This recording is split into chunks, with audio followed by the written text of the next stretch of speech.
Hello mga pangarap, update lang po sa aming ginagawang renovation.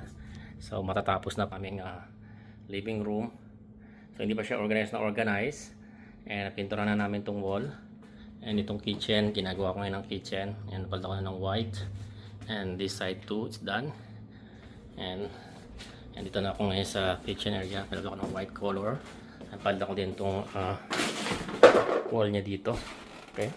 And then si Mrs. Pagkatapos na niya po itong isang kwarto na to. Okay, napintura na ng white. And then, nandito po siya ngayon. Pulos ang pinto. Nasaan kami? Where are you? Hindi ko pakita. Dito sa likod. Yan, matatapos na rin po.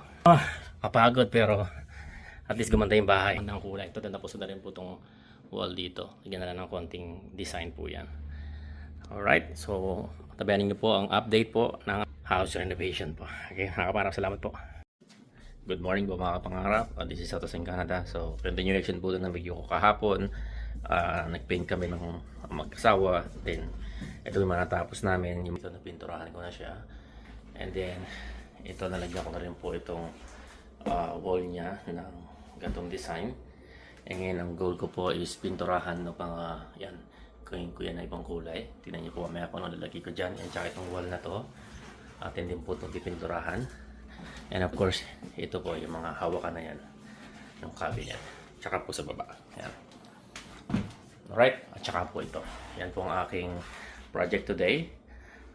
Samahan niyo po ako. Panoorin niyo po ito. Paano ko gagawin ito ngayong maghapon. And salamat lagi sa pagsubaybay. And hope magustuhan niyo po itong video na to. Hello, magandang araw ulit sa inyo mga pangarap. Update po ulit tayo ngayon sa aking pagpe-paint. Pinturahan ko dito. Black na yun sa kitchen. Black color po ito with a mix of yan, white and black po yung cupboard and cabinet. And nalagyan ko rin po ng design yung ating wall. And so, pag nakita nyo po yan tapos, baka ma-amaze po kayo. Ito naman, dito na ako ngayon sa area na to. Itong palabas. So, yung pwede siyang blue din.